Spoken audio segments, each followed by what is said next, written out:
আসসালামু আলাইকুম ওয়া রাহমাতুল্লাহ। আজকের এই আয়োজন কেমন লাগছে আপনাদের? আলহামদুলিল্লাহ, আয়োজন খুব ভালো লাগছে, কিন্তু কম্পন সৃষ্টি হয়েছে সমস্ত পৃথিবীর বিদ্যুৎ উপর। কথা বলেন ঠিক কিনা?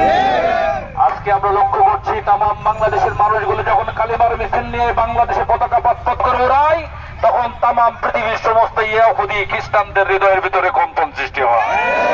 সম্মানিত ভাইয়েরা আমার, আমি আপনাদেরকে একটাই মেসেজ দিতে চাই, একটা মেসেজ।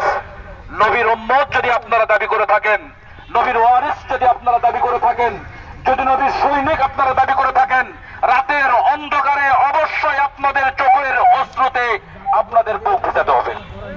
রাতের অন্ধকারে তাহাজ্জুদের নামাজ পড়ে বুক বুঝাবেন। সকালবেলা এই চোখ যেন এমন লাল হয় যেন শত্রুরা দেখতে পারে মুমিনদের চোখ দিয়ে অগ্নিস্ফুলিঙ্গ বের হচ্ছে।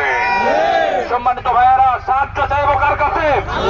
আল্লাহর কাছে সাহায্য চাইবো, আর ইমানদার সৈনিকের মতো সাহাবায়ে কেরামদের আদর্শ আমরা লালন করব। হৃদয়ে মহব্বত রাখবো, আল্লাহ রাসূলের পতাকার মহব্বত রাখবো ইনশাআল্লাহ। রাজি আছি তো? আমাদের ভাই একটা কথা বলেছেন, মুফতি মাহমুদুল হাসান, যদি কখনো কোনো সময় ইসলামের জন্য, দেশের সার্বভৌমত্বের জন্য আপনাদের ডাকা হয়, আপনারা দল মত নির্বিশেষে আপনারা সকলেই এক হয়ে যোগদান করবেন তো ইনশাআল্লাহ।